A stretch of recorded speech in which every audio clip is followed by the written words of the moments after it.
let me just say this. I'm a baby boomer. I'm going to give you a little history. Grew up in the 60s, and if you know anything about history in the 60s, it was a pretty turbulent time. And I grew up in a fairly wealthy family in the West End, lived right near University of Richmond. And we were, does anybody remember a TV, well, no, you would remember it. Has anybody seen a TV show called My Three Sons or Leave It to Beaver? Do any of those? Okay. Well, that was my family. I had two brothers. It was exactly like My Three Sons. And if you saw My Three Sons, and you can understand what my life, our life was, I lived in the West End, went to Trinity Methodist Church. And church was not optional. We were to go there. Family was the focal point. Family, but we ate dinner together. Sometimes we even dress up for dinner. It was crazy. It was a different era. But then the 60s came about. And in your teenage years, what do? Your natural tendency, at least for me, was to rebel and to be self-centered, and also to have developed relationships. We're all created for relationships. So in that time, my relationships, when I went off initially to Randolph-Macon College, I changed my major from political science my sophomore year to Greek. An interesting major. But it wasn't the language, it was the SP fraternity house. And I excelled in that major to the point where my parents said, we're no longer going to pay for you to continue to major in Greek life at the SP house. But I met a guy there, it was I already knew from Little League Baseball, a guy named who was the only party animal. I guess I was second to him as far as party animal. His name was Buddy Childress. And we were good friends at Randolph-Macon. Ended up transferring to Campbell, majored in economics, took some what they called at that time financial planning. And it was one of the first schools that actually developed a financial planning program. The reason is the new president there had been the dean of the law school at Wake Forest, and he was an estate planning attorney. So he wanted the business school to emphasize estate planning. And I remember my professor, my senior year at Campbell, saying, one day in the future, financial planning is going to be totally different from the way it is today. At that time, there were stockbrokers, and really mutual funds were brand new. Maybe it was 1929, but not many financial planners did, or anybody did mutual funds. The stockbrokers were dealing in stocks and bonds. There were no cell phones. The trust officers in Richmond were handling trusts. You had attorneys, estate planning attorneys, accountants, and you had life insurance people. Well, back in those days, the two companies that dominated back in the early 70s when I went into the business, I went in with a company called New England Life. And New England and Northwestern Mutual were pretty much dominating the market in Richmond in estate planning. And what was happening, some agents years ago from Northwestern and New England decided to go out and invite some attorneys and accountants to start an estate planning council. And today it's called the Estate Planning Council of Richmond. Many of you may know it. Some of you may be members now of the Estate Planning Council. But basically, they are financial planners, mainly estate planning lawyers, accountants, and trust officers, and so forth. But anyway, so at that time, the company that were doing most of the work with the fairly wealthy families in Richmond and businesses were Northwestern and New England. Well, I was a rookie right out of college with New England, but fortunately, it was with a good company, and we were taught estate planning early in the game. Well, I'm going to fast forward to 1974. I was barely making ends meet. I mean, in fact, I think we qualified. My wife, we had our second child, just had our second child. I was spending so much time trying to develop business, and I was making a grand total of $500 a month. Now, how do you feed a family making $500? I qualified for welfare, but I was too proud to take it, and pride was a big obstacle in my life. My dad was a physician. He was a radiologist, and my twin brother, he'd gone to Harvard. He was a research scientist, educated way beyond his intelligence. But he didn't have to study and he'd get straight A's. I had to study to get B's. But bottom line of the whole thing is growing up at church. My understanding of Christianity was to live by the golden rule. To do unto others as you would have them do unto you. And my understanding is that man was basically good. Okay, if man's basically good, and I'm to live by the golden rule, then my understanding in life was really to try to be a good person, have integrity, and do well in the community. So public service and all of that was important to me. I never heard about the idea of a relationship with God himself. I didn't know about it. Until I took a mandatory class at Randolph-Macon. When I was at Randolph-Macon, they required 2 semesters of religion.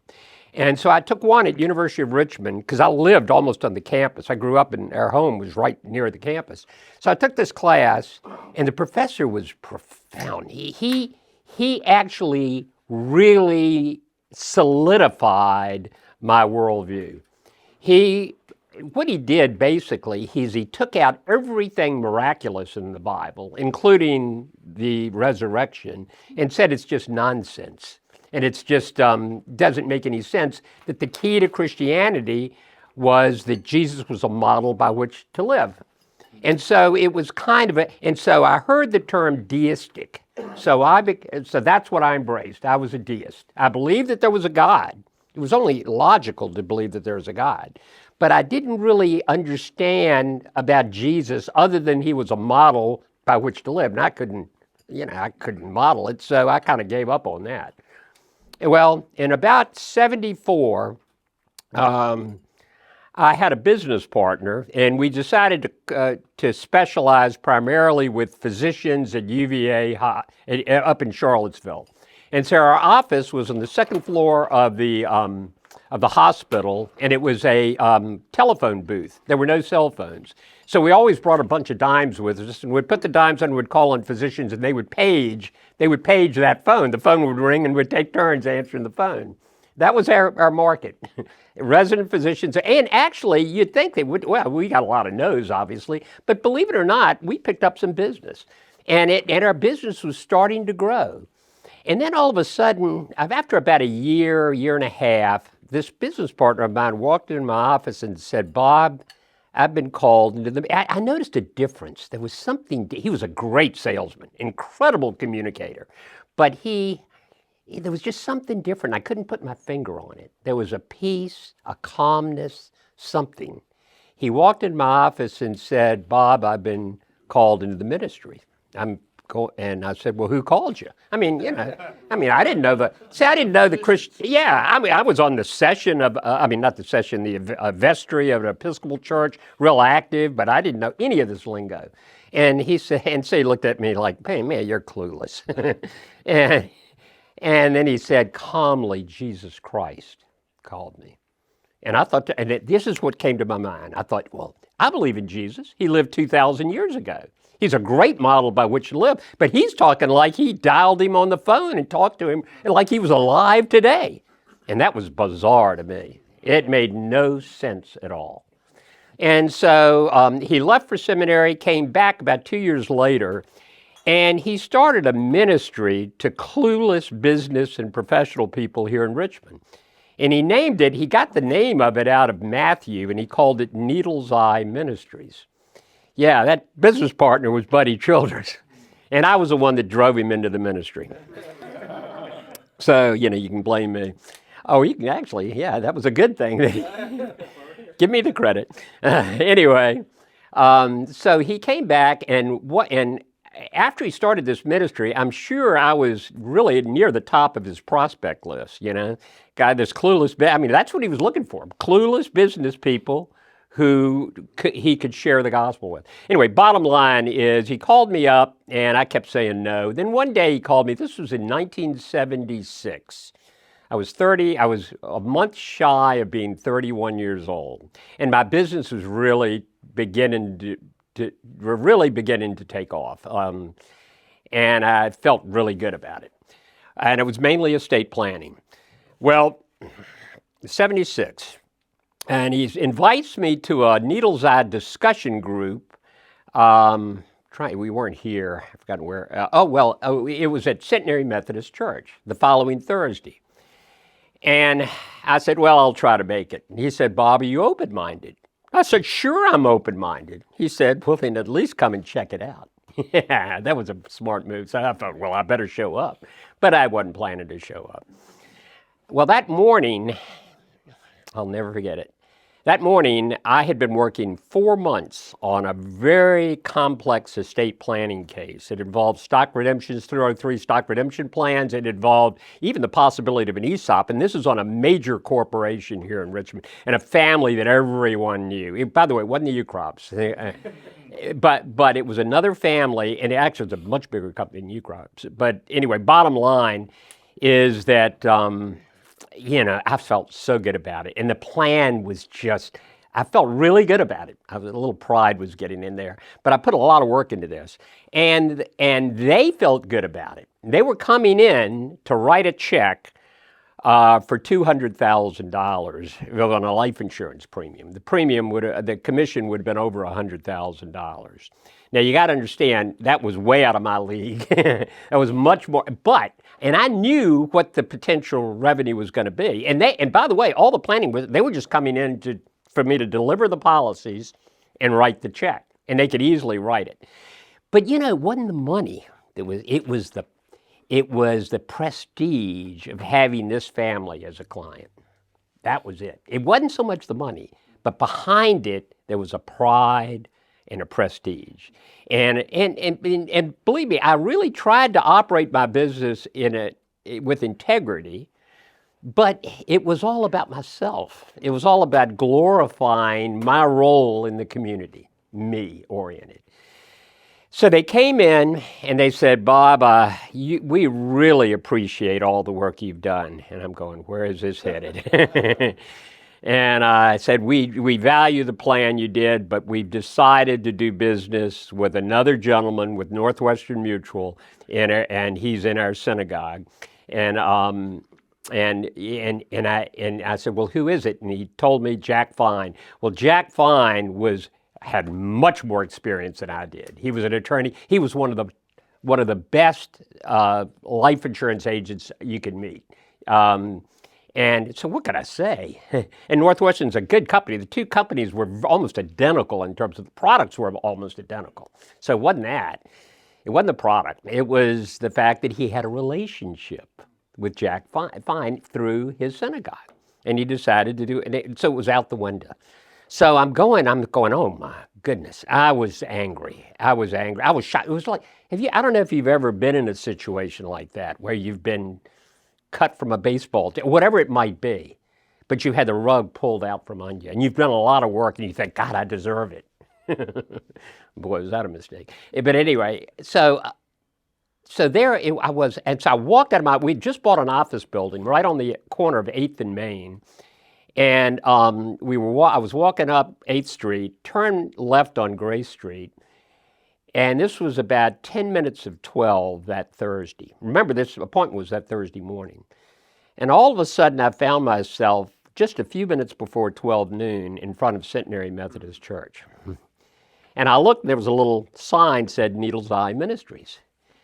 And I remember to this day looking up and thinking, well, God, if you're up there, I might as well give it a shot. I'm open-minded.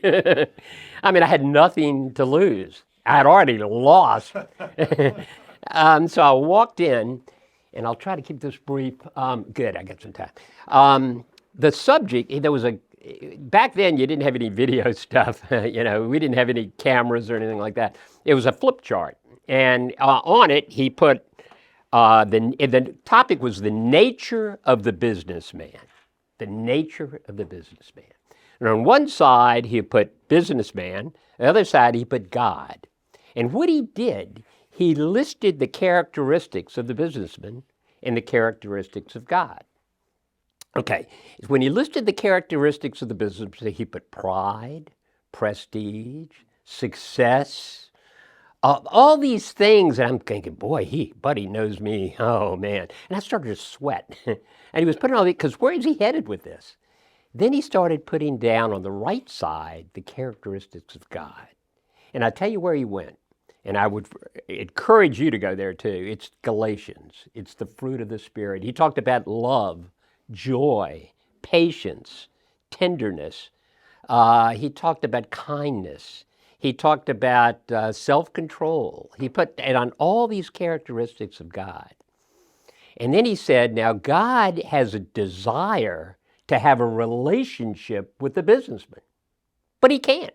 He can't. There's no way he can do it. And here's why. The businessman's characteristics are so foreign to God's characteristics. And God's characteristics are over here. The businessman's so you're up the creek without a paddle. And he stopped right at that point. And I thought, well, it's all over. I was sweating. I said, well, I don't really need a relationship with God anyhow, but why is he talking about this? But then I'm thinking, I don't know. And I believe it was I believe that God was wooing me at that point. And anyway, bottom line, then he stops and there was a guy named Paul Harvey. He said, the rest of the story. He said, I'm going to give you the rest of the story. And then what he did, he put one line down, characteristics of God, and then he drew a horizontal line. It was a cross. And I don't think I have to spend a lot of time telling you what he said next. But it was right out of John 3:16. But he prefaced that by saying the real problem the businessman has is a word called sin. And sin separates you from God. This businessman's heart, it's just natural that businessman, because of the fall, he went back a little bit and talked about historically what happened in Genesis. And he said because of that, there's no relationship because of our sin. Well, I grew up not hearing about sin. I mean, to me, man was basically good. But he's saying, no, there's a problem that man has. And until he wrestles with that problem and understands it, he cannot have a relationship with God. So I thought, oh my goodness. And then he shared about Jesus Christ. And I was floored. I'd never heard it articulated in this manner. And it was all about Jesus. And from that point on, and he talked in John 3:16, and not only that, he just went deep into the relationship that one can have with one who's taken all that sin upon him on the cross. And it floored me. I'd never heard it. And I thought, well, I want to hear more. And so Buddy had me in his office that afternoon, and he explained, he listened, he knew my life a little. He listened, and then he said, is anything that jumped out at you? I said, yeah, the whole thing jumped out. I mean, my God. And he said, well, are you ready to put your life, to surrender your life to Jesus Christ? And I said, you must be kidding. No, absolutely not. He said, okay. I said, I need to process this. I need to think a little bit more about it. I mean, I at least need to study it. He said, okay, that's fair enough. I'll give you a book to read. So he gave me a book called Mere Christianity by C.S. Lewis. And the interesting thing about that book, I already had a bias. Back then, there was a lot going on in the culture wars about what they called fundamentalists. There was a lot going on. Pat Robertson, Jerry Falwell, all of this. And those of us in the Episcopal Church in kind of a Unitarian type of mentality. I'm not trying to say that, this particular Episcopal church I was in could have been a Unitarian church. But anyway, bottom line is that we had this elitist attitude toward people who were in that category of, and even at Liberty it was called, we looked down upon that. I have to confess, man, I don't anymore, but boy, it was horrible the way this attitude we had. But at any rate, bottom line of the whole thing is that I read C.S. Lewis's book and I thought, man, he's credible. He's credible. And the longest chapter in that book was on a sin that he really was struggling with. And it was pride. By far the longest chapter. And the interesting thing about pride is that's the root of many other sins. So that was my, it really is. I mean, I think Satan uses pride. Oh, he used it against Jesus big time in the wilderness. But the bottom line is I could really relate to C.S. Lewis. So I went back, Buddy said, okay, what'd you think? I said, man, this is awesome. And what that book did, it got away all the biases, the elitist biases I had against what at that time was called fundamentalism. I would call it evangelical. Anyway, bottom line is I had an appreciation for that point of view that I didn't have before. And he said, are you ready to go all in? I said, nope, I need to read more. But he said, well, tell me about what you need to read. I said, I need to be convinced that this is truth, that this whole thing is truth. And so he said, I know just the book you need to read. And it was written by an Episcopalian, an Anglican scholar out of Oxford, who was he was the chaplain to the Queen of England. His name was John Stott. And it was called Basic Christianity. And I didn't realize it. I was in the Episcopal Church. I didn't realize it, but there was what they call the 30 Articles of Faith. Man, they're good. I think, I'm not trying to knock the Episcopal Church, but a lot of them don't even know it exists, but it's right there in their prayer book or whatever. And it is phenomenal. And what it does, it's basic Christianity. And I went through it and I said, my goodness, makes all the sense in the world. This is what I believe. So mentally, I said, that's what I believe. I was ready, I was a believer. I went into Buddy's office and I said, man, I'm a believer. And he said, oh, really? Tell me what you believe. And I went over the article, and he said, that's right on, man. And he said, well, are you ready to surrender and put your... Oh, well, wait a minute. He said, there's one problem. There's a 15 or 18-inch gap between here and here. It says in Romans 12, second chapter, don't be conformed to the patterns of this world, but be transformed by the renewal of your mind. And why? Why do we need to be transformed? In order to know the will of God, His holy, perfect will. If we want to know the will of God, we can't do it unless our minds are transformed. I mean, that's what Paul writes about in Romans. Well, so here I was intellectually, but Buddy said, well, even the devil believes, but he shudders. It takes more than belief. And so I said, okay, well, the heart. Well, how did we do that? He said, you don't, God does. He said, but I'm going to give you one more book to read, and then I'm not going to bother you anymore on this stuff. We'll play tennis together. We'll stay in. He said, it was almost like he was saying, hey, you're too tough a case. I'm going to move on to a more profitable case somewhere. So he gives him this book. And I take it, and I can sense God wooing me. And I read this book. And Susie says I'm the most unemotional person she's ever met, my wife. And I never cry or anything. I was always taught to process everything logically. Well, I read this book, and I couldn't put it down. And I read it over and over again. And finally, I just got on my knees. And for me, it was... I'm not saying that every conversion was this way. It had to be for me because I was so, God just hit home. Yeah. Anyway, as I got on my knees and I started confessing every sin I had in my life. And it took a long time. I was on my knees a long time. And I even made up a few, I think, just to cover my bases. But bottom line is I was just pouring out and just crying. And I said, Lord, rescue me. That's all I said, rescue me. And He did. And now that day, doesn't mean that, everything was, that was just, it was kind of like a stock market graph. You look at a stock market graph, I wasn't even on the graph. But after that day, I was on the graph. But it was but then life was just starting. And if you look at the stock market graph, it's ups and downs. I don't believe that God ever leaves you once you're saved. But I think there are times when I've left Him. And that's when a recession occurs The third book was the Gospel of John. In the beginning was the Word. And the Word, this communication, Word is a communication, and was with God and was God. In the very beginning of time, God was wooing us, is giving us his word. But then what really got me was in verse 14 when it says the word became flesh.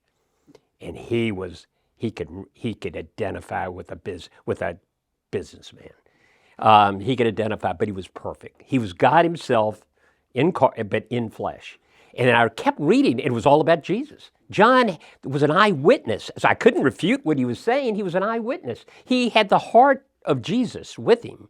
And if anybody knew Jesus, John did. And in Revelation, he had that revelation of down the road. Anyway, bottom line is that's the book that just. And so I went back to Buddy and I said, he said, "Oh, well, we did a prayer." And I was in his office and he said, "Now, any questions?" And I said, "Yeah, I got lots of questions." 2 minutes, okay. And he said, I asked, "What do you have to give up?" And he just broke out laughing. But he said, "Oh, Bob, it's not a big deal. You're making this a big deal." And well, I don't know.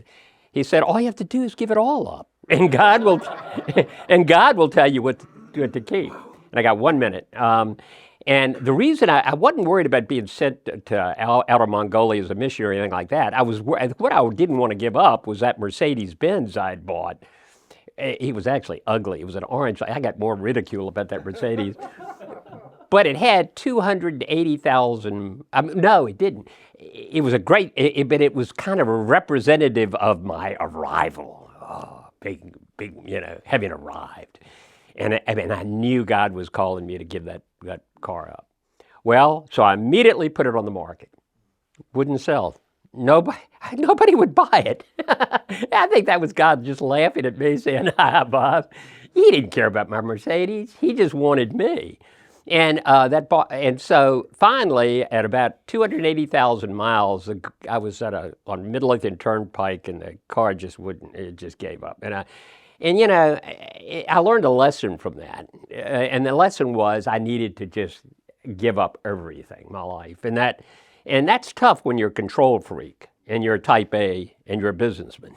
So that was kind of my testimony. From that point on, I was like I having a new set of glasses. I had a new way of looking at things. And so this idea of being a CEO in 1982, when I started James River, the idea of a CEO, Chief Executive Officer. So the mindset was Chief Executive, CES. Because what God wants is us to be servants. So a chief executive servant, or really a chief executive, servant's probably the best word, servant. And so he wanted to change our hearts to be servant. And I'll have to say this, it's all about relationships. God owns it all. All your clients, your family, your wealth, your business is all in God's hands. All he wants us to be is good stewards. That was the other word, stewards of what he's given us. He's not giving it, we're just stewarding his money, and especially our clients. And so I want to get into these questions because I think the whole thing's about relationships. I remember, Matt, when we first got together, the first thing I thought about myself, I said, man, all of our businesses, it's really about relationships.